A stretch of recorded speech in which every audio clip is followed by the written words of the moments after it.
Hello, my wonderful friends. It is week 3 up in the house. Sky, what is up? Good to see you again. I have to ask, I'm so curious every time we're on a call. What time is it for you? It's 5:30 a.m. 5:30. You're just getting after it, living in the future. I dig it. Yep, start work at 4. Cool. I love it. Is that a normal routine? Do you work with a lot of people over on this side of the world, so you start early to get everyone? Yeah, we do. We do, but I am in the process of trying to move to the UK, so this isn't going to be live. Right on. I love it. Varun, good to see you. How's everything going? Good, good. How are you, Matt? I'm doing great. I'm doing great. We got Sue in the house. What's up, Sue? I think Hello, 5:30 here as well. awesome. I Oh, it's dig it. very dark too. We've lost power. Oh, geez. That's wild. We Yeah. had that problem over here at the office on Monday. I showed up and it was very dark in here and very warm and nothing was working. So that was how the whole thing happened. They got a new AC unit on the roof and apparently they plugged it in backwards or something and it freaking blew up. So here we are. But it's all good. Duran, good to see you, my friend. How we doing? Likewise, I'm fantastic. It's only been a Awesome. week away, but I miss you guys. What's Sky, that? you've been busy. Oh, yeah, no doubt. Yeah, Cool. no, All right. Well, I before we get into today, I want to just take a couple of minutes. First off, I want to give you guys some recognition. In particular, my gosh, I think it's really been all 4 of you. Like, we've gotten really good questions, feedback into the details. You guys have caught a couple issues on some formula stuff. Sky, I know you're going to link up with Alex and go specifically through some stuff. I just want to like recognize that positively. Like Duran, too, you've been sending in a ton of details about the processes that you've been working through, getting the scorecard figured out. Like, this is what it takes. I'm just so grateful that you guys didn't show up to like jump on Zoom and hang out. Not that any of us have time for that, in our lives, but you're here like getting into the details, doing the work, figuring the stuff out. So I just wanted to like take a second and just like recognize each of you because you guys are putting in the work to like get into the nuts and bolts of how the stuff goes, which is really like above all else what I really wanted when we started doing these in the first place. So thank you guys for getting into it. It's really really awesome and not lost upon us. By the way, we talk about all of you when you're not around, but it's all good things. Um, so with that, I would love to, especially since we got a small squad, just go around real quick. And I'm curious if any of you have had the ability to pilot test like the weekly sync format where you're reviewing the data inside the team. If you haven't, that's okay. I'm not trying to put anyone on the spot in a negative way, but if you have, I'd just love to kind of like understand how it went. Did it unlock anything for you? Do you have any like friction or issues that we can discuss? I'll just call you out in the order that I see you on our screen. So Sky, that means you're up first. How did it go for you? Yeah, it was good. We did the weekly sync on Monday. Cool. Everybody knew they needed to get their numbers, so we had like 50-50 numbers because people had questions, but it was good. Everyone was very much like on board to do it. I think I was surprised when I talked to Alex, like I have some pretty big goals for this year, but we've already smashed Q1. So it was actually really cool. I spent Sunday like sitting down, doing the goals for Q2. If I hadn't had that meeting, I don't think I would have really thought about Q1. Like I did it at the beginning of the year. It's hard to remember Yeah. to do it. So yeah, team was great. Everything's going great. It's just about now like locking in the numbers and getting that nailed down. Yeah, for sure. I love it. Thanks for sharing that. It's really kind of funny. It's like when we hand over some responsibility to our team, sometimes they can surprise us in a good way where they show up really well and they're kind of all about it on the same side of the table. So that's how you know you got the right people in. It's a great share, Sky. Thank you. Anyone else? Varun, were you able to run it through it with your team? I did it virtually this time Okay. because I'm actually traveling. I'm in the US right now, heading up to Kelowna. Oh, right on. Oh, for Uh, the summit on Monday. Sick. That's cool. yes. So yeah, I already had this kind of plan going, so I kind of fine-tuned it a little bit more. Um, I would only be able to do it in person in about 2 weeks to Sure. really get the rhythm going. But yeah, I'm also working on color coding it just by formula so that it just automatically pops up green or red based on the week, Yeah. so that it's very easy just to say, okay, where do we need to stop and go through the numbers. Cool. Awesome, Varun. I love it, man. And safe travels. Where in the US are you right now? I'm in California. Right on. Cool. I say if you're in DC, we got to hang, but you are already clear on the way to the West Coast. Super cool. Sue, how about you? Yeah, we've been doing a weekly sync for a few weeks now, and our challenge is to get the numbers from the individual. So we're still kind of working through that side of it. Got But it. yeah, everybody, everybody wants to do it. It's just a matter of sitting down and doing it. Yeah, like anything, right? Is it because they're Yeah. not sure where or how to get it, or is it more that just like getting the behavior in place to get them to do it in the first place? It's both. It's both. It's trying to figure out what numbers matter to each individual. And it's hard to get some of the numbers out of our app. So we're just working on trying to figure out sort of what is the activation point and, who's measuring it, and Yeah. basically try to, figure out everybody's little goals and little areas, and what the meaningful numbers are. So It's funny you said something in passing right there that I think is actually super important for all of us to remember. If any of you guys ever felt frustrated because you're like, I want to measure all this stuff, but I just feel like everywhere I look, something's broken and I don't know how to get the number, and it's kind of like feels like so much work. Has anyone ever felt like that? You guys are laughing, so a couple of you have. I know I have. Like, that is the beauty of measuring things. This is why I love numbers. It's not because I like, want to sit down and do equations. It's because they show you the truth, right? Like they show you where your business is not yet prepared to give you the clarity you need to hit the goals that you have, right? So like what you're going through, Sue, is normal. And then like forcing yourself to track it is the right like accountability mechanism to make sure that you set up your software in your case to give you the numbers that you need. So like you're going through the right things. Just want to like give you some encouragement. It's not a bad thing. This is what growth is doing this kind of stuff. That's why I love numbers. Great share. Duran, how about you? I'm a spaghetti of it all. I'm pro doing it. The dominant thing is the realization that it's just not readily available. Mhm. And as I start to get the numbers available, it starts to tell the story, and that's where the like the damn is this the real story? It's that thing. So I suspect that there's going to be a lot of folks like me that were kind of like you don't know how to get quite started because you could see all the things that are broken and it's hard to get at the number. So while most of the topics on this are kind of like, be driven by the numbers, be managed by the numbers, the story before that story is typically there's numbers that you need, you don't even have. And so like you said, kind of shows you where you are because you need to get them. And our first round of getting them has been very difficult. So what we've been doing is trying to get them, but also make it easier to get them moving forward. For So, sure. For sure. It's a good way to make sure that like doing the arduous work in the beginning and still doing it week over week instead of like letting it slide until it's easier. It's a good way to make sure you do the work of making it easier, right? It's like if you don't go through the pain every week, it's easy for your team to not fix the problem, So again, same thing as Sue, you're kind of going through it, the way you need to. So it's good. yeah, for sure. So I'm looking forward to being able to sync with the team, et cetera, but we're not completely there. Similar to Sky, I'm going to need some help, in terms of making sense of the numbers. Yeah. But we're doing our part in the background to pull in the ones that we've already identified so far. Cool. But looking forward to that next phase to kind of get the people on board with it. And just to say, Matt, by the way, and I see that oh yeah, Taylor's on the screen as well too. I know you're bigging up the team, but in our short interactions, myself and the team, yourself, Alex and Taylor, I've always felt that you guys are really, really invested in our success, and that's a good feeling. So you don't feel like you're bothering someone, or is it too much, or that's you're gonna have that in your head, and you guys Yeah. leave that. I definitely feel the genuineness of wanting to see us win. So appreciate it. Thank you, man. That means the world that you would share that. And always remember, we asked you guys to be here, right? We don't, it's never a bother. We're here to support you on purpose. So yeah, whatever you got going on, you can always reach out. But thank you, Duran. That's super cool. Jordan, we were just going around, if you've implemented like the weekly sync rhythm yet, reviewing the numbers with your team and stuff like that, just either a win or, a challenge, friction, whatever you're running into, just kind of like doing a check-in with everyone before we start this week's lesson. Anything for you? No, awesome. Yeah, no, I've been doing weekly syncs, but this week I'm always the one that reports the numbers. And I kind of helped just really focus a little bit of time, and we went over the numbers. And I still don't have my scorecard set up yet for them, Yeah. but just pulling the numbers from my analytics company that I use that connects over to my system.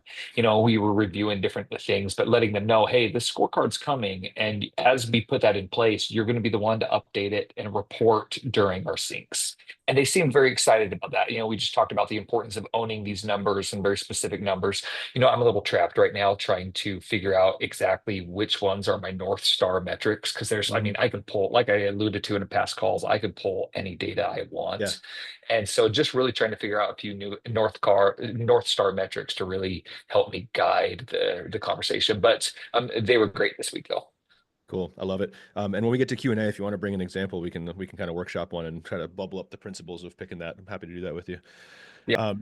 Cool. Well, as it happens, this wasn't on purpose. We're doing a goal setting workshop today on the specific way that I take like revenue goals, which I'm sure we all have, and figure out how they impact the scorecard and how they impact the projects. It's also happens to be we're 2 days, or I guess for you guys, a couple of you guys, maybe 3 days into Q2. So it's very timely. So what we're going to walk through today is a little something that I call the backwards goal setting system. And I'm going to move through this at a pretty decent clip because I want to make sure I leave time for Q&A at the end. But as always, we'll get like the recordings and the worksheet out. I have also a template for you guys that you can use. But my disclaimer with the template that I'm going to give you is that it's something that you need to like draw inspiration from and most likely build for yourself because it's very dependent on like the way that you sell, right? And the how your sales process and marketing process works. So I'll give you the one that I've built as an example. You can see the formulas and the math and like how we work through it. It's not complicated math, just a little bit of division with some percentages, but it'll show you like how to fish essentially, right? Instead of just, getting a snack, right? On like how to be able to reverse engineer any goal in your entire business. So that's a scoop. I want to know from you guys, we'll get the chat warmed up real quick. Just as you guys have done goal setting before in your businesses, like what are some of the challenges that you have? And we'll just read them out real quick as you guys drop them in. What's the toughest part about goal setting?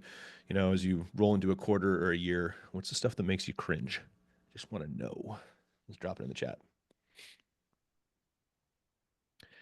From Sue, it feels like guessing. I feel that in my soul, my friend. 100%. Yeah. Sometimes it is absolutely guessing. We're going to try to get a little more certainty in here today. From Varun, are you being ambitious or setting a goal too short of what is possible? 100%. Let's see what else you guys got. Wonder if your goals are too big. Feel that. From Duran, making sure you choose the right thing and that it's measurable. Probably set the goals and then immediately move to putting out fires. I bet everyone on this call feels that. Right? I got some laughs on that one. I feel you. So I want to pick on one that I identify with very, very closely. Where did it go? From Sue. It feels like guessing. All right. So, and I'm even going to see if I can find the clip of this because I have it saved somewhere. So you guys know, my first company, I joined SaaS Academy, Dan Martell's old, software coaching company when we were very, very young as a company. I was fresh out of the fire department. I had no idea what the hell I was doing. And I jumped on a call kind of like this, and Dan was in the seat I'm in today, walking through, his version of goal setting. And he's like, does anyone want to, walk through setting an annual goal? And I'm like, yeah, me, cool. And I get on here. We were doing about 30K a month in revenue at the time. And I didn't quite think it through, right? I just put my hand up like I always do. I show up and I sit in the front row and I'm like, maybe I'll learn something. Maybe I'll look like an idiot. We'll figure it out. I put my hand up like, yeah, I want to do this. And he's like, cool. What's your revenue goal for, 12 months from now? And I'm like, shit. 120, Dan. So like Sue, when you said feel like guessing, like, yeah, I literally guessed. I had no idea. I said, oh, it's 30K, 4 quarters. Maybe we'd add another 30 each quarter, whatever, 120, cool. Sounds great. Total guess. And so then he's like, cool. He draws 120. He divides it up by the quarters on this little worksheet. It's like, well, what are the key projects that have to happen? Who do you need to hire? What do you need to do? And I'm like, damn, like this fucking punishment just isn't going to stop, right? He's asking me all these questions. I'm like, I might have to hire a software engineer over here and a marketer and this and that. Just like making it up on the spot in front of everyone. No clue, right? And I did that and I put it out of my head and I went to building the business and we started to have some wins. And years later, sold the business, blah, blah, blah. I come back. I didn't have this insight until I was like running SaaS Academy for a living. And we were refreshing this training and I went back and watched it and I was like, oh, that's funny. There's this little Matt, doing his thing. And I went back and then I looked at the financials from the business and we were, I think it was about $7,400 in monthly recurring revenue off of that target that I invented on that call. And it's not because I'm lucky. There is a thing called the Verlac luck. It's not a good thing. All right. I promise you. Like, I literally dropped a weight plate on my phone at the gym this morning. Like it shit happens to me all the time. So like, it's not a luck thing. It was a function of something very crazy that happened. I got put on the spot by someone to come up with a goal. I came up with it. They broke it down for me into quarters. And I looked at those goals and I inadvertently asked the best question in the world. What needs to be true to make this goal come true? And then I learned a better version of it later on. What needs to be true to make this goal inevitable? That is the right question to ask. Jordan, I see your pen moving. Write that one down. That what needs to be true to make this goal inevitable? Not possible, not maybe, not like how might I pull it off? Freaking inevitable. All right. And so the only reason I hit that growth stride and got as close to that is because I made the plans that supported those outcomes using a much like less well put together system versus what I'm going to show you today. Just kind of figuring it out. And that led me to consider other questions like what Varun and Sky put in the chat, right? Because you both generally said the same thing, right? Like, are you being too ambitious? Are your goals too big? And it's just funny. Like, I picked 120. What if I picked 250? Would I have been able to figure that out? What if I had picked 500, right? What if I had picked 1.2? At what point does like you actually require different strategies versus do you just need to like adjust a decimal point here or there and do the same thing, right? It's just a funny thought exercise. It's not always that simple, of course, but oftentimes it can be that simple where you can play 2 or 3x bigger than what you're like naturally predisposed to. And you simply just make the plan that supports it and do the things with the same level of intensity. Cause like, guys, you got to realize there is no linear correlation between how hard you work and how big your company grows, right? Like, is anyone like only working 25% capacity right now? No, of course, everyone's working their asses off. Does anyone like not want to 4x their business over the next couple of years? Maybe sounds fun, right? Cool. You can't just work 4 times harder. You just have to make different decisions. And that was the part that I didn't get is like, until you go through the exercise I'm going to show you today and actually reverse engineer the things that need to be true to make the goal inevitable, until then it's just like hope and luck. And if you're anything like me, you don't want to bet on luck, right? You want to try to bet on some numbers and a sure thing. So that's what we're going to walk through today. It was just like this funny thing that happened. I wish I'd figured it out sooner. So by the end of today, here's what we're going to do. We're going to be able to make a data-informed plan. And it's not hinging, like Duran, specifically like for you with what you were saying earlier, it's not hinging on like, you got to have a perfect scorecard with 100 different metrics in it to do this. Like you can do this with some napkin math today, but you're still going to have a goal that translates into goals upstream of the main goal, which translate into projects. And I'll show you how it works. It is literally napkin math. 100% of you can do it on the call right this minute. So you have an actual goal that's informed by data. You will be in it with your team. There is a saying, right? You plan the fight or you fight the plan, and you can only pick one. So when it comes to your team, you want them to help you plan the fight, right? And the way that we do that is by putting the numbers in front of them and letting them pick the projects. And I'll show you exactly what that looks like, because when we do that, we get to build a culture of winning inside of our organizations. Like, here's an interesting question to consider. Do you think there's a chance, and I've done this before, do you think there's a chance that you're inadvertently teaching your teams that it's okay to fail? Right? Have we ever heard say things like, you know, we'll set a really ambitious goal and it's like, if we just get 60% of the way there, we're still doing pretty good. So it's okay that all these numbers are red, you know, whatever they say, shoot for the stars, hit the moon or crash into the moon, whatever freaking saying it is. I don't know. I don't know about you guys. I like to hit numbers. I like to pick numbers that have a reason why I picked them. And then I like to hit the hell out of them, plus a little bit extra. Now, look, there's different schools of thought on this. You're here for mine, right? Like Google constantly says with their OKRs, you know, 70% attainment is good because if you hit 100%, it's not aggressive enough. I just don't really love that personally. When people win, I want them to know that they won, right? Think about running a foot race. Think about if we're all hanging out and we're like, hey, let's go for a run. And say, cool. Hey, Matt, how long is the run? Like, I don't know. We're just going to run. Like, are we going to be gone for 10 minutes? Are we going around the block? Do we need to bring food? Like, do we need to bring a tent? Like, what kind of run are we going on? Are we going to be gone for a month? You don't know how to pace anything. You don't know if you're winning or losing if you don't know what you're setting out to do in the beginning. So like, I like to call a clear shot and build a culture of winning in the team. And that's what I will show you how to do with this system. So the question is like, if you could actually set goals and relate it back to the work that the people in your teams are doing and you were totally aligned, like, how do you think it would change your business? Just drop it in the chat. Like, what do you think would be different? Yes, maybe you would grow or you'd feel good, but like, give it a little bit more thought than that. Like, what specifically would change in the business for you individually? Then we'll walk through the model on how this works. I'm going to pull up my iPad while you guys are writing.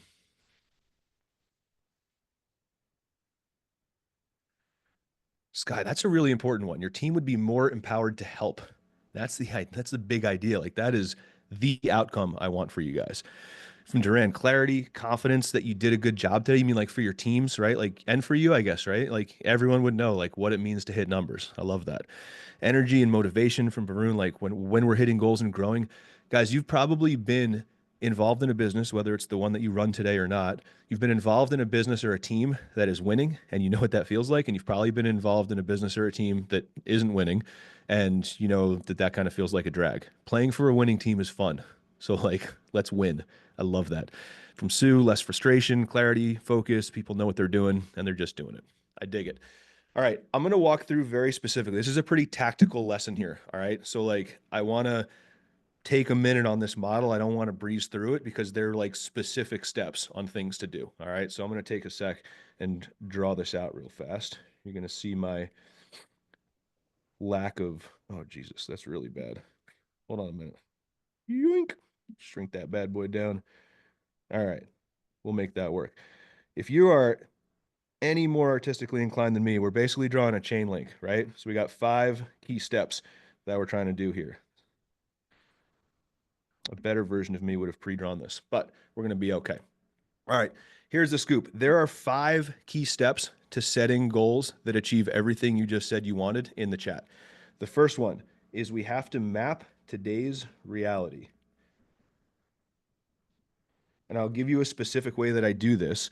I'll show it to you here in a minute, but just verbally, I'll tell you. Like, we need to be able to figure out not just like the obvious stuff about where our revenue is, for instance, right? Like we know that, you know, every goal generally starts with a revenue number, and then it's going to drive other goals on how to impact it.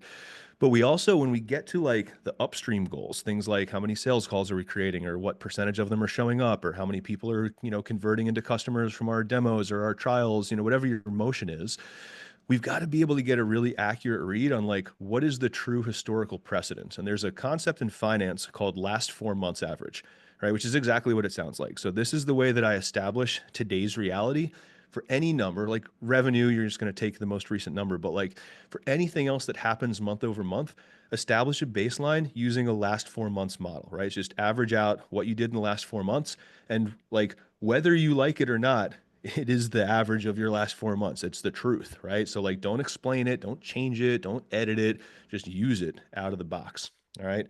The reason that we do this, they call this the growth clarity roadmap, because we need things to be clear. This will give us a clear foundation.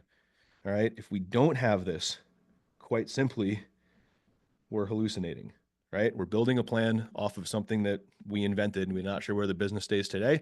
And it's a great way to like waste a whole lot of effort. So the first step is we got to get clear on today's reality. And for anything that happens month over month, average out the last 4 months. And that usually gives you a good way to start. Is that making sense? We good on step 1? We got to know where we stand today. All right. So for you guys, if you're going to run this process for Q2, do this through March, right? Like what was the revenue at the end of March? If you're doing last 4 months on a performance metric, like, you know, show up rates, you would take all of the, you know, sales calls that you had for December, January, February, and March, figure out how many of them showed up. That's your last 4 months show rate percentage, for instance. So we got to get today's reality. The next thing we do, step 2, this is the guess. Call the shot. I'm just going to write a little $sign down here, because we're not calling the shot on every single number in the business. We're calling the revenue shot, right? Like, where do we want to be from a revenue standpoint at the end of the quarter? This is the one that's just got to be you guys making a decision, right? Like, this is your version of Matt on that call with Dan being like 120K in MRRs, like winging it. This is the number that you will then make a plan to make it come true. All right. So you do have to call this shot. When we do this, we talk about clarity. We're giving the team a clear mission. They need to know how long the race is, just like my silly example earlier, right? Like, that's what we're doing. Are we trying to double this quarter? Are we trying to grow 20% this quarter?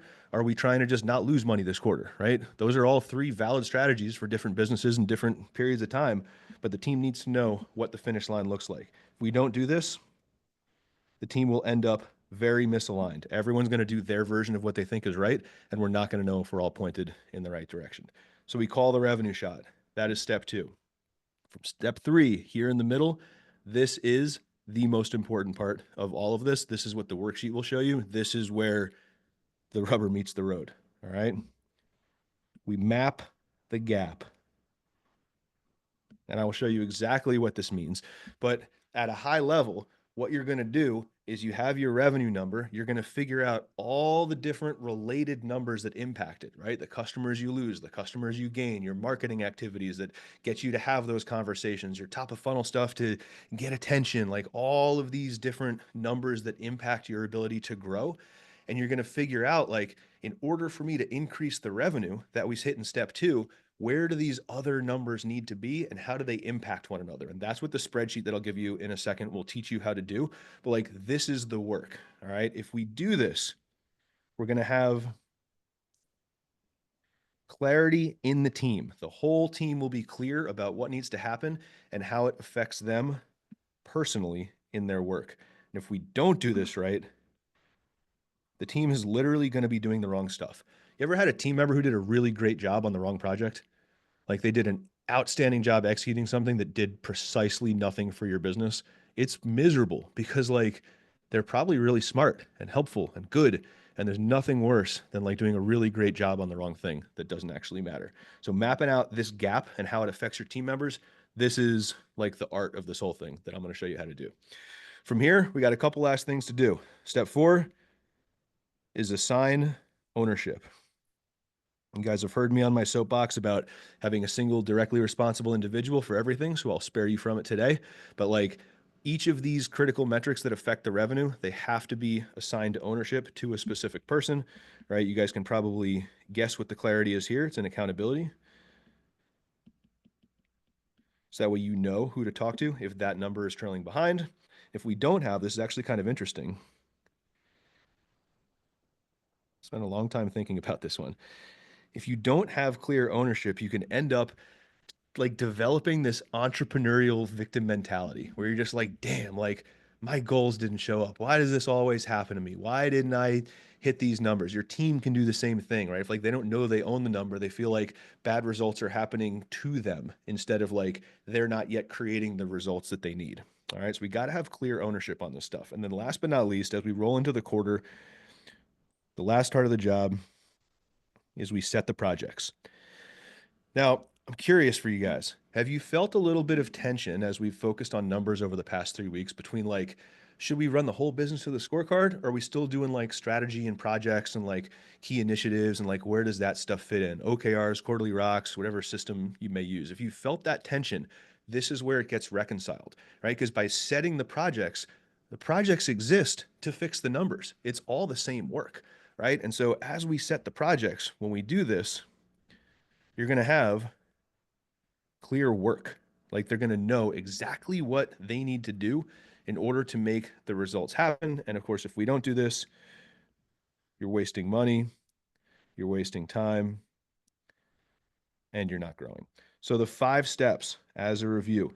Number 1, we need to figure out today's reality. Where does the business currently sit truthfully using last 4-month averages and real revenue numbers, like the good, the bad, or the ugly? Where does it sit today? From there, you guys as the leaders, you call the shot. Where do we want this to be at the end of the quarter? You map the gap. You go all the way up the funnel. I'll give you the spreadsheet for this in a second that you can kind of use, recreate, build, change for yourself to figure out all the different metrics that lead to the revenue growth.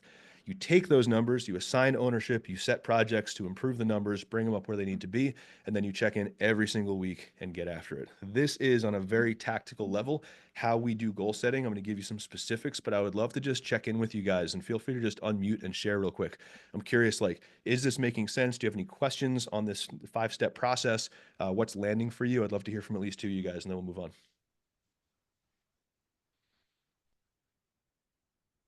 Don't think I won't call on you. I will. A quick question for you. What did you write down when you said what happens when we don't find today's reality? Hallucination. Okay. Yeah. Sorry, I write like a drunk 6-year-old. I apologize. No, I love that this was the first step though, because it really does set kind of the foundation to how everything else will fall in suit. So I love that. Yeah, cool. Yeah, it's wild how many people don't do this, man. You're like, I want to, grow to 100K in monthly recurring revenue or whatever arbitrary number comes up, and they may know where they are today, but they're not sure what actually needs to change in order to get there because they don't know where they're starting. So it's a critical first step, and it's just like not that fun or inspiring, especially if you're not happy with where your business is. But if you skip it, like the whole thing falls apart. Sky, I saw you on mute. You can go next. Yeah, my question is like, where do we put this information? So obviously we're using the scorecard right now. Yep. Do we put this in like a hyperlink in the scorecard? Like, I just want to, again, my ADHD organization is my business, so I'm always Totally. thinking like, where is this going? Yep, 100%. Here's what I think it's going to be clear once we show you the spreadsheet and how it ties into the scorecards. If it's okay with you, I'm going to show you that and then come back to make sure that you have the answer to this question. Is that cool? All right. Awesome. Because the short answer is like in the scorecard and the weekly sync. I'll show you how it ties into both more specifically. All right. So I'm going to slide back over. Thank you guys for those shares. I'm going to slide back over here for just a minute. I think I've probably covered most of this. We talked about, I just want to make sure that I hit everything. We talked about understanding today's reality, right? So it's an interesting thought exercise, right? Like, your business is a system. And so like part of figuring out today's reality is just answering the question, like, if I don't actually change anything, how would the system likely behave? Because there is, a situation where certain things in your business might be working so well that the thing you need to do is not touch them and actually just go work on other stuff, right? So we can do damage by doing too much also. But we got to figure this out. We talked about last 4 months performance. Second one, we talked about calling the shot. All right.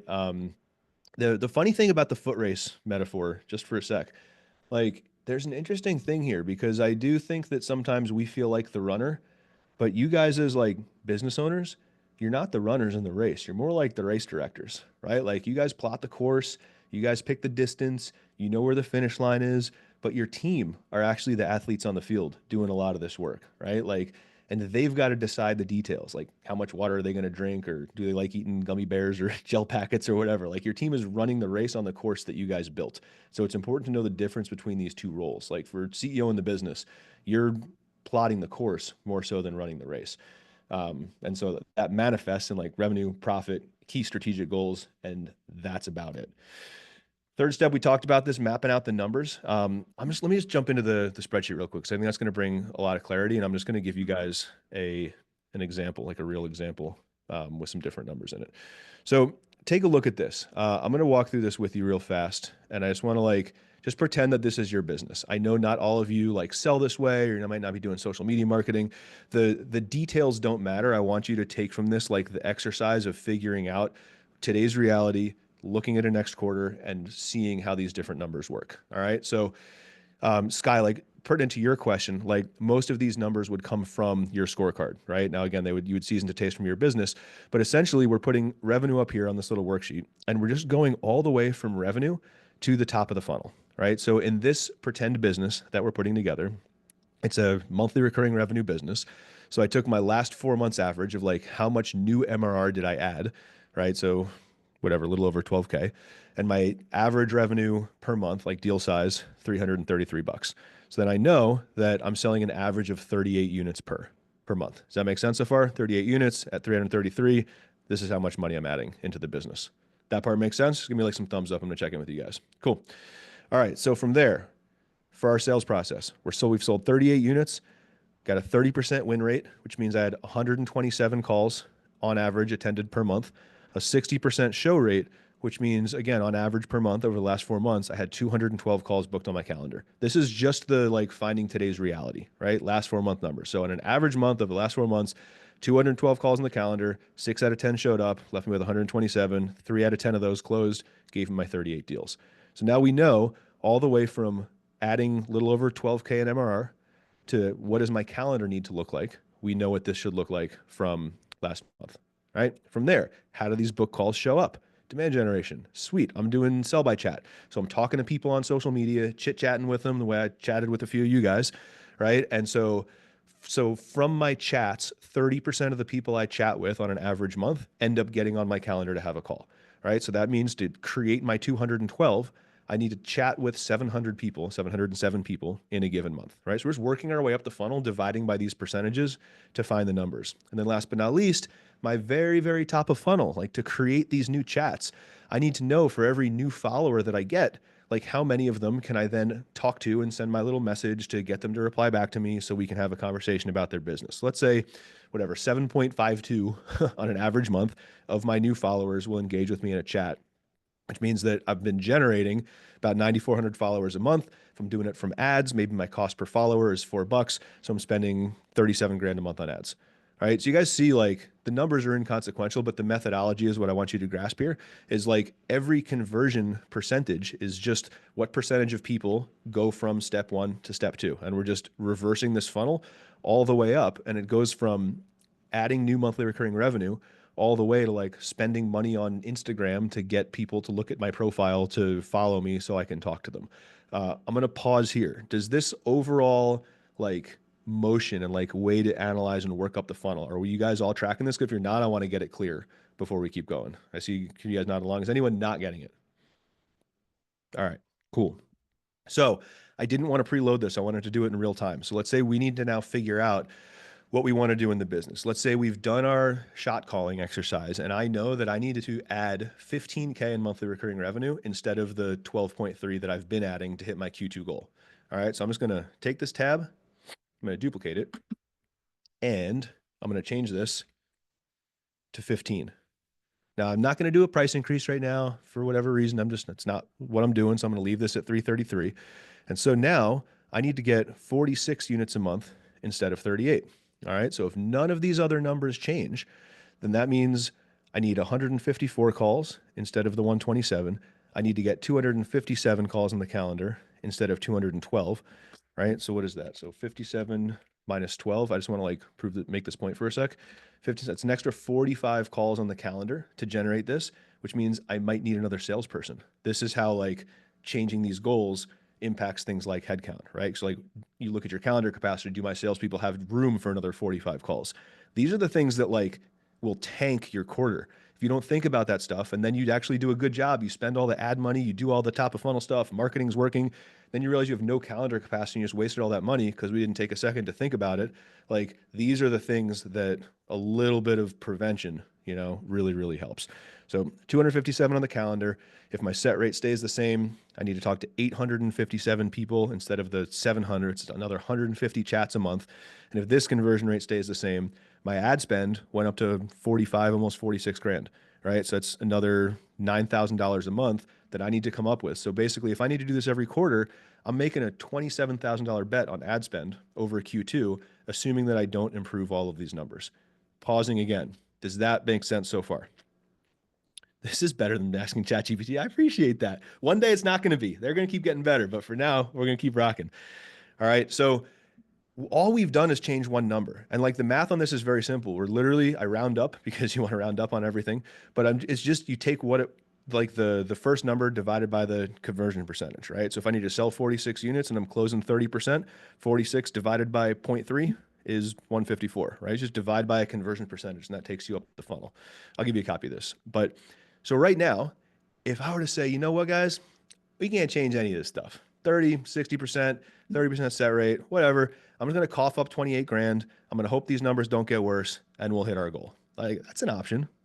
It's not that exciting, right? Because let's say you have somebody who's in charge of how the sales team performs. You have somebody who's in charge of like running sell by chat and making sure that your set rate is maximized and you're getting as much percentage of these people that you're talking to as you can onto the calendar. So you have someone running marketing who's in charge of like, what openers are you using? How are you engaging these people in dialogue? Again, guys, this is not a sell by chat training. The mechanism is unimportant, but the point I want you to gather is that for each of these areas, right? Like how do we get attention?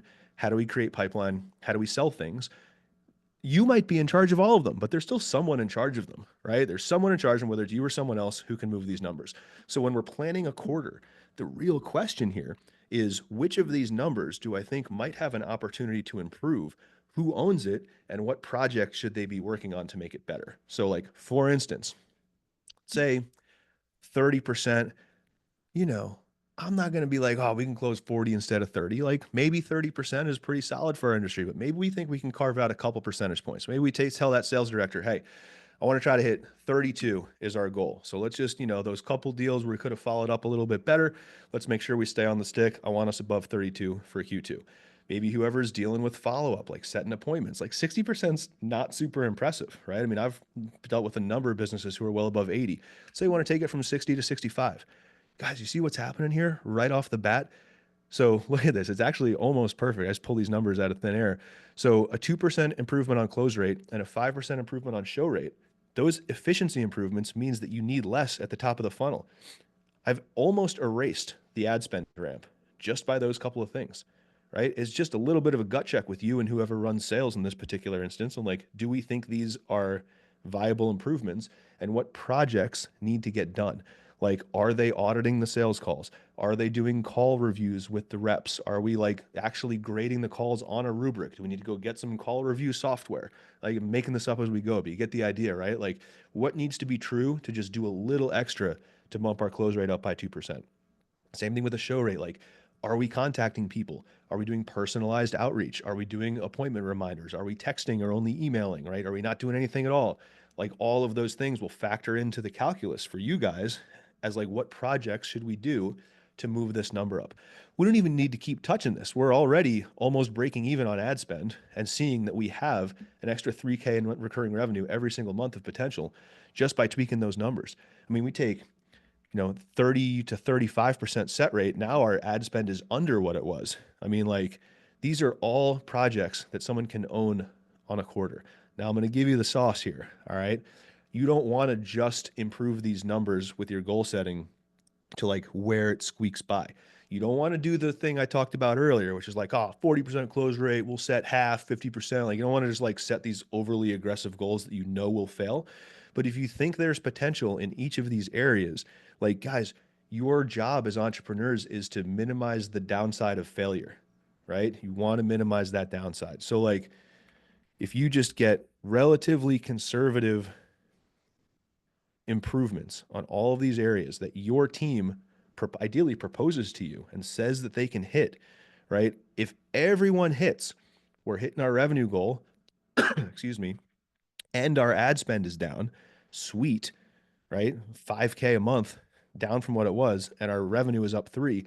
This actually means you could put more money into ads and see if you can actually get more throughput through the system because it's getting so well optimized, right? If that doesn't happen, right, maybe the close rate doesn't go up, or maybe the close rate goes up, but the set rate doesn't go up. You're still pacing ahead because you've built yourself a little bit of an insurance policy. So there's a sweet spot here between being overly aggressive with every goal and just making shit up, or being so conservative that you only give people the minimum tweaks and everyone has to nail it. If you make a plan where everything has to go right, it's not a good plan yet, right? You got to have some buffer. But this is the approach that I use to do it. I figure out every dependency. They're all percentages. I tweak the percentages. I assign ownership. They get projects. We report on the projects every single week, track the numbers every single week, which you're already doing. This happens in the weekly sync, Sky, to your point. And all of these numbers are already on the scorecard. And this is how you get the monthly goals that go in the goals column of the scorecard, is by running a process like this at the beginning of the quarter. So it's all one system, right? We have the scorecard, the goals from this exercise are in there. We review it and the projects that support the changes we need on the weekly sync with the team. And that's how we win the quarter. Does that make sense? Sky, specifically for you, does that answer the question you had earlier?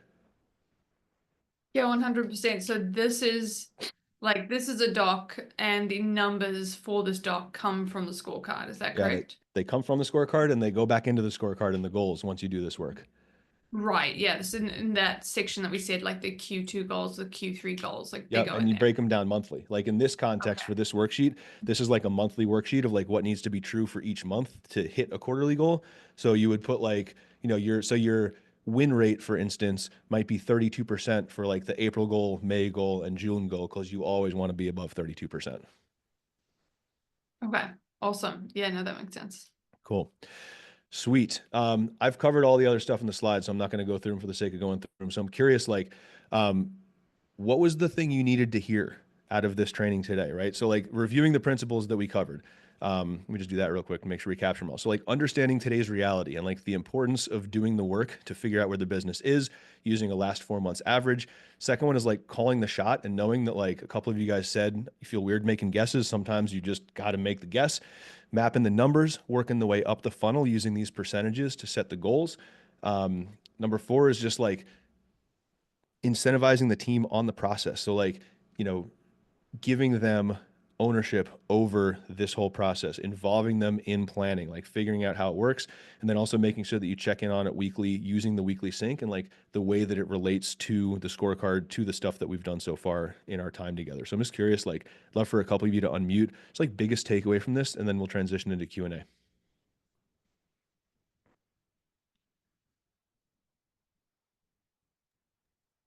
It's I think, Duran. I got Duran and then Varun. yeah, I was just gonna say, shortly, I think, what's comforting is that there's a method to the madness. So just kind of knowing that that framework is in place. Obviously, you'd have to customize it for your own business and take it one module at a time. But Yep. knowing that there's a method to the madness, if it's a puzzle, what's going to happen after you fill in all the blanks. So that's 100%. Yeah, it's a I don't know, the fancy people at Amazon call it a causal chain. It has a bunch of fancy words, doesn't matter, right? But it really is like it's a chain link reaction where each metric impacts the next metric, that impacts the next metric, so on until it hits revenue, right? I mean, it's a very accurate descriptor. I just like to be a little simpler, right? But it is a chain reaction and there is a system to it. So yeah, I appreciate you sharing that, Taran. Thank you, man. Varun? I just wanted to add that, the beginning I was saying, how do we know that the goal is too short or very difficult to reach? Doing this, you will know what needs to be done in order to achieve the goal, and then you can gauge, yeah, we know how we can do this. So maybe we can be a little bit more aggressive in what we try to achieve. So that I think that fine-tuning can be done a little bit more. It's a really good point. Yeah, no, you're right. It's a great point. I remember very specifically. It's funny you bring that up. You just reminded me of a story. Like I was coaching a software entrepreneur. It was like super early stage. It was just like a one person in the business, right? Doing all the sales calls. And I remember he said to me, he's like, I want to grow whatever X to Y when, I had 15K in monthly recurring revenue next month. I was like, cool, let's just do some math real quick. And we just did this exact exercise. Like this conversation is where this process was like formalized out of. I said, let's just do this exercise. We need to, 15 grand you want to add at your current price point. It's kind of low. It's like how many deals you need to close. You need to close like 120 deals, but he was selling through calls. Long story short, this guy would have needed to do 17 attended sales calls 7 days a week for the entire month, all 31 days of the month, in order to hit the goal. And he was like, damn, I don't have a very good plan, do I? And I was like, no, and the numbers show it. And it was cool. It's like we've all done that stuff, right? Where like we say, I want to add 15K because like 15K sounds cool. And then we like go through the work of figuring it out. And it's like, I probably need to quadruple my prices or not sell through calls or hire a salesperson or 15 different things you could do. But like pointing at 15K and saying, let's go charge the mountain, like it's not enough. So Varun, like it's a very good point you just made that like you'll know if you have a high quality or low quality plan, too aggressive, not aggressive enough, possible, but need the right resources by going through this exercise, man. That's a really good takeaway. And I'd also say that sometimes the team comes up with a goal saying we're going for this, but they just kind of shoot for the start and they just give you a number saying, I'm going to go for it. So, you can use this method to kind of either rein them in, say, okay, how are you going to do that? Or understand that, hey, there is a plan behind it, let them go. Well, so I'll tell you, like where this gets really fun when you have a team who's dialed like that is you could say, like, we'll use that same example we were just going through. You could say, okay, I want to go from 12.3 in new revenue added to 15. That part's not negotiable. Using our current numbers, I would also need to spend an extra 9 grand a month. I'm not giving you another 9 grand a month. We don't have it to allocate. So on these 4 conversion percentages, right? Win rate, show rate, set rate, and open rate from our chats. Like, I need you guys to negotiate all of the improvements that you think we can hit this quarter with a 15% margin of error. So I want you to have these numbers where you can stand behind them and give me a 15% security blanket over top of what I just said. Come back to me when you got a plan. Like, that's a fun game to play, man. It's really cool. So good. Cool. Any other takeaways? We can transition to Q&A. And I'll prep you guys for next week on what's coming. So anything on your mind, doesn't have to be about this in particular. We'll send you this worksheet. But yeah, anything you got cooking in the business from the first 3 weeks, I'm all yours. Sue, saw you on mute. You got it. Yeah. So this is, I mean, some pennies are dropping here in terms of filling in all the little gaps, because if you do have that causal chain, then you know what impacts different parts of the business. So in my situation, I've got a couple of things like reducing churn and trying to map it, right? Map that causal chain, I think, is the first challenge. Yeah. And then getting the numbers that go into the boxes. Yeah. So Well, so like let's talk through this for a second, right? Because like in the example I gave you, it didn't factor in churn, and maybe I should. I stray away from always including churn because it's just a very like software centric term, and so when I'm working with people who don't run software companies, they're kind of like, oh, what's churn? But like so recurring revenue business churn, people who are quitting, right? And so I would literally factor it in right in the same place, right? So like your new MRR added, it's really two things. It's revenue added and revenue lost. So we just put in the swim lane, get your last 4 months average of like logo churn, because it's easy to do the napkin math just based on units, unless you have like huge variability in your, the value of an account, and just figure out like if, based on that customer count that you currently have, how many you think you're going to lose, what's the financial impact of that, and then you can start to tweak the churn percentage the same way that you tweak the other percentages, and just whoever's running, ownership over churn, which is a tricky metric. Sometimes it's product, sometimes it's customer success, sometimes it's you, but whoever owns that, like you just put it in there like an input, like anything else. It's just an input. As that percentage goes up, it drops your revenue in the opposite direction. Does that help, or do you have some Yeah. more specific? No, that helps. And also what I've got to figure out is what in the product is really going to make a difference as well. Yes. Because our churn is not because people don't like it, not because it doesn't work, but because they just don't have to stay all the time. Yeah. They can come and go. And so we have a lot of repeats. So we got to fill that gap as well, and then figure out how to measure that. Yeah, 100%. Yeah. Well, the way you have the way to measure it, right? I mean, I think the way to measure it is around churn as like the number one indicator. Obviously, like, that is the bottom line number you want to bring down. I mean, gosh, that's probably like the number, more so than anything else. Is just like, how can you make sure that you're delivering recurring value, right? Because you're charging recurring money, so they don't leave. I mean, and that is like the strategic product work. So yeah, I mean, you're focused on the right thing for what it's worth, because it's tough to outsell a high churn product. Like, it will stop eventually, even if you do it temporarily. So it's the right thing to look at. Cool. Thank you, Sue. Varun, you got your hand up, so we'll go to you. And then Sky, I think I saw you unmuted, so we can go to you next. Yeah. So when I was creating the scorecard, Matt, I run a manufacturing business. So I was trying to map to the 9 key, areas that we want to go to. And I was kind of trying to match that. When I was doing that, I have inventory side things, I have production and production bottleneck side things, I have workforce related metrics that we're tracking. Not all of those are directly related to the 9 boxes Correct. Agreed. that we have. So one thought process that was going in my mind is, some of it is just to make sure that the business is, going smooth. Because if there's a workforce issue, it will eventually affect production capacity, which will eventually affect sales.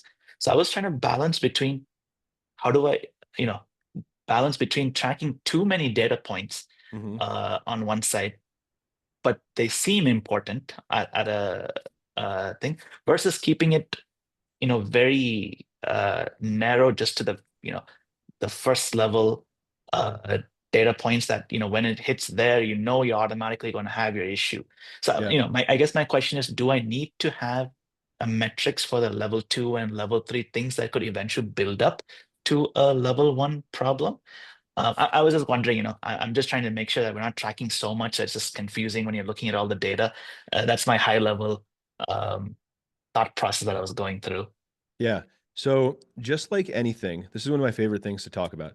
Just like anything, there are levels to playing the game of data, right? And so it depends on, and like, you run a manufacturing process. I don't know you well yet, but like, I would imagine you've got a pretty like analytical brain. You can probably handle a whole bunch of data points, right? I would imagine.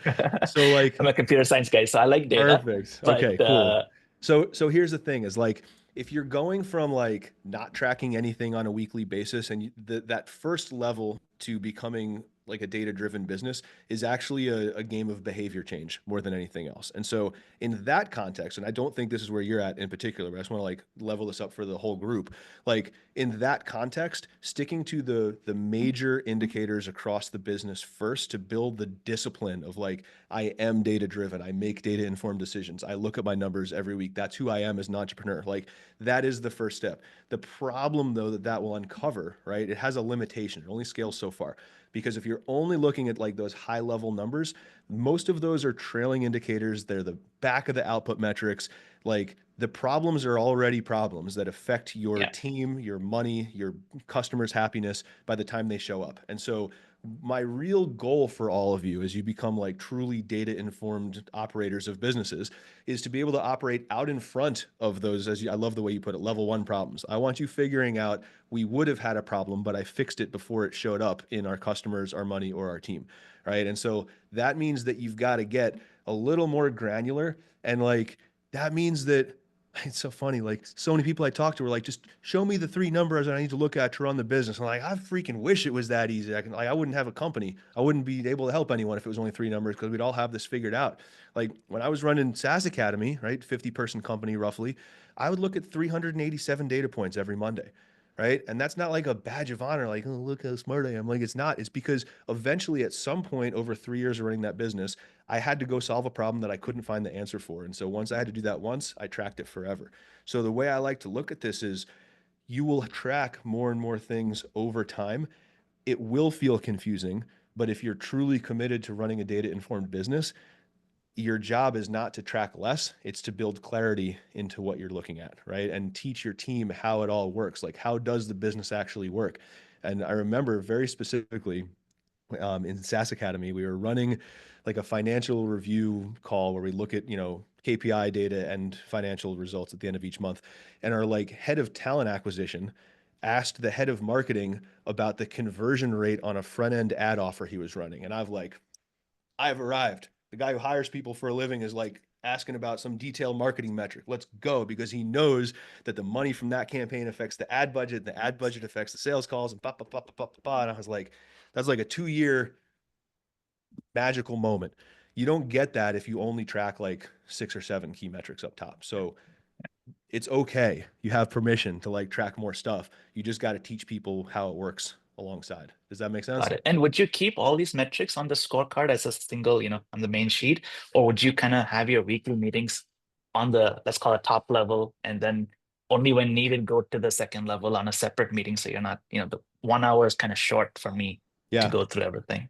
It depends on the size of the scorecard, honestly, but I like to keep it all in one place until I really can't tolerate it anymore, and then I'll break it Got it. apart. Okay. So like, wait for it to be painful, because otherwise you'll Got it. just complex the shit out of it, and you'll have 15 tabs, and Exactly. everyone will still not know where it's at. So just, wait till it hurts and then do it. Got it. Okay. Cool. Awesome. Thank you for Sky. I want to make sure we get to your question before we wrap. Yeah, that was actually really helpful. It was like one of my questions. All right, cool.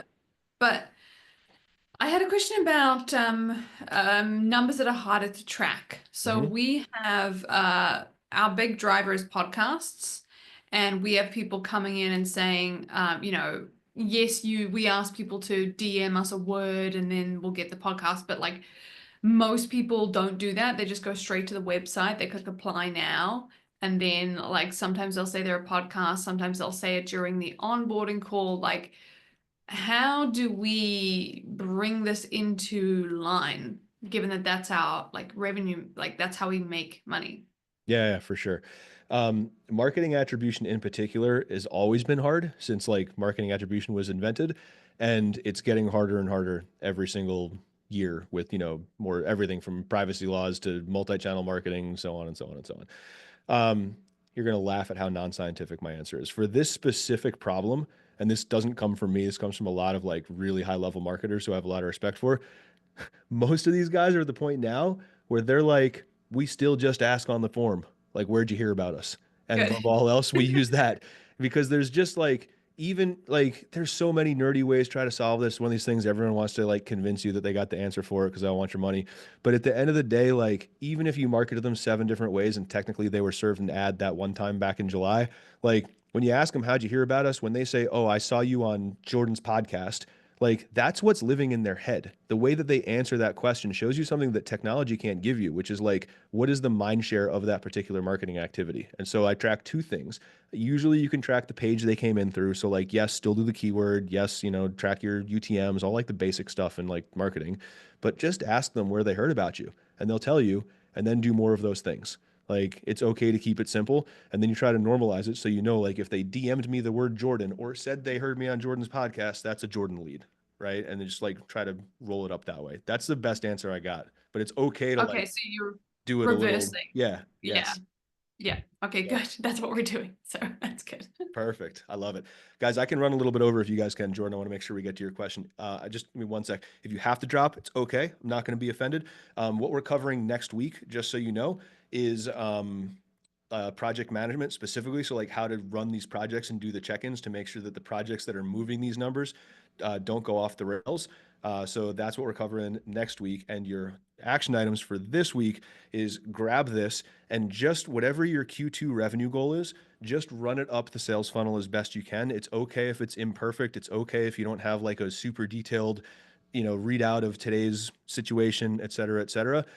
My ask is that you give it your best shot with the data that you have, but grab this. And yeah, Taylor, can you drop a link for the worksheet? Thank you.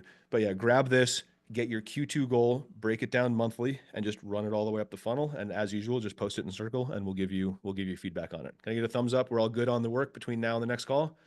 All right, awesome. I can hang for a few minutes. If you have to drop, I understand. I appreciate you guys so much. Jordan, you're up. Yeah, hey, quick question for you. So I think there's something when we come and we do this little boot camp with you, we get motivated and we're like, hey, we're diving in, scorecard, let's do this. Yeah. What tips, I guess, what points of advice, excuse me, do you have to get the team bought in as well? Because that's something that like you've alluded to, like they take ownership over these numbers, Yeah. and I want to give them ownership, but like, I mean, you've got to get them bought in, or else because I can't fill out all their scorecards for them, nor can my assistant. Like they need to be bought in. What tips and tricks do you have for that? Yeah, I Because have. sometimes they've got so many other things they're doing. I mean, they're running the business and they're in the grind, at least in my world, of seeing patients, doing things, flipping ops, doing their world. And then at the end of the day, I'm saying, hey, and also fill out your scorecard, which would be maybe end of the week. But what tips and tricks do you have there? Yeah, I have a couple. Some are easier to implement than others, but at the end of the day, gather my thoughts. There's really three, if I were to just like distill it off the cuff here. The first one is around leadership style and culture. It's one of these, which is a tough, it's not something you can go like install tomorrow. You know what I mean? But it's just, Yeah. it's the way that you show up repeatedly day after day, week after week, on Yeah. like the importance of having the data in a place where you can use it. And so the way that I will put this in practice is as we're having conversations that should, but are not data informed, meaning like the little Slack message about marketing or this or this or that. Always bring it back to the scorecard whenever you can. Like you can Cool. even ask Yeah. questions where you might not need, like you could go look at the scorecard yourself and maybe it's filled out or maybe it's not, but especially if it's not filled out, like, dude, I'll go right back and I'll be like, hey, like, can you just do me a solid? Like, let's look at the scorecard real quick. And, just give me a screenshot of how we've been doing over the last 6 weeks so I can understand the numbers real quick, or asking them a question, just like always bringing it back to the fact that like lead by example, that you use the scorecard to make decisions. I think that's one of them. The second one is like never waver on A, it needs to be completed, and B, they need to be reporting on it themselves in the meetings. Like that has to be an absolute non-negotiable. Like make it weird, dude. It's okay. Like stop the meeting and be like, I don't understand why there's a blank here. I thought we talked about this. Like, can we please just get the numbers in? Like, we can just like pause the meeting for 5 minutes. Let's all go get our stuff in. Like, it's cool to make it weird. That you only have to do that once or twice.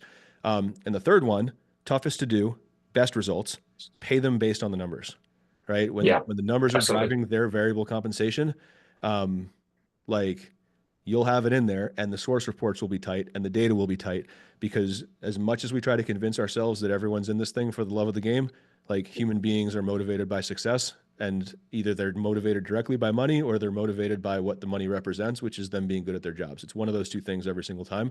So pay them based on them moving the numbers and they will pay a lot more attention. Yeah, no, okay, no, that's perfect. Because in some ways, like in my world, I pay my doctors based on how much they produce, and so I mean they're highly motivated to produce. But my hygienists are paid differently. They're paid hourly. Sometimes there's a hybrid compensation model. But Yeah. no, I love that last one. Okay, perfect. No, I really like that. And there's something to, and I knew you would throw this in here, Matt. But just the idea behind never wavering. You just you've got to set the tone and be consistent there. And I think that's part of what I need to implement when I get this implemented. So perfect. Love that. Thank you. Cool. Awesome, man. Thanks, Jordan. Anyone else got any questions? Going once, going twice. If not, I'll up. Duran, you got it. Well, two quick things, Jordan, this might be applicable or might not, but I found that on my teams, this idea that the compensation always had to be something really significant. And we found this really, even with reviews as well, when we were like, we really need to get reviews for these guests that stayed and they go back to their life and it's difficult for them to get reviews. What can we pay them? What can we pay them? Because human beings are kind of driven by recognition. We found that a $5 or $10 Starbucks gift card is just work wonders. So even for the team showing up, whoever brought the numbers, like we know everyone's busy, et cetera, but everyone that brings the numbers on time, they're gonna get like a $5 or $10, gift card. We might do that for 3 months to build a habit. But my point is that recognition, as simple as it is, relative to how much kind of money that they would make, we found that that's actually really got people dialed in. They kind of like the recognition, et cetera, et cetera. So I'd recommend something similar like that. And then the other thing, just because we were on the, Susan, just a quick question, because you've asked it a couple of times about churn. Are you saying that people really like your product, but when they don't need it, they'll leave, and then when they need it again, they'll come back? Did I get that right? Susan, that was Yeah, that was for you about your churn. Yeah, Susan, I was just asking if your churn question, I think I've heard you say that people really love your product. It's not the fact that they love it or not, but sometimes they leave and then when they need it, they come back. Did I understand that correctly? That's right. Okay, Yep. and again, I'm just letting you know what was in my head when I heard that. Just the idea of there's some companies or some scenarios I've been involved in where it's harder to leave and come back. Like basically, if I stay, even at a lower rate or a particular thing, there's something built in there. But if I have to stop it and start it again, there's some kind of initial cost again, or some weird thing that kind of makes you go, I think I just rather, even I'm not using it a lot now, I'd rather stay low than actually abandon Yeah. it, come back. So anyway, you guys might already be thinking about that, but just because it was on my mind and we're in the same crew, I thought I'd mention. Yeah. Yeah, we tried that in the beginning, thinking that this is horse nutrition and people put their data in and get diets and it's all stored in there. And the idea was that when you leave, you lose all that. And trying to make the product easier to use, because that's what people want, also means that it's easier for them to just come back and recreate it. So yeah, we're now in the position where we're going, okay, what do we need to do that they should do weekly? That's of value to them. So believe it or not, we're getting them to take photos of their horse manure because that's an indicator of gut health, and do it every week. And then we'll let them know how they're going. So we're just trialing that to see if that has the impact, but effectively a diary of sorts. Yeah. Yeah, the weekly workflow. I mean, just getting something well ingrained into the workflow of your customer every single week, or ideally every single day. It's the key to everything. So. Yeah, Matt, for me, the stuff that you had listed out today as well too, it's a great focusing question, because when you look at each of those buckets, when you ask yourself what has to be true in order to move the needle, whether it's the projects or the tasks or whatever, it really, really helps you to focus in on, okay, since this is the thing that we got to move, this is the number we have to move, some creativity will, I'm sure, come out of it as a result. It's a really great focusing question or focusing tool anyway. Love it. Cool. Guys, I appreciate you. I got to bounce and prep for the next call that I have, but thank you guys so much. I love that we got to spend a little extra time together, and thanks for playing full out like always. I'll see you guys next week. Have an awesome one. Yeah. See everybody.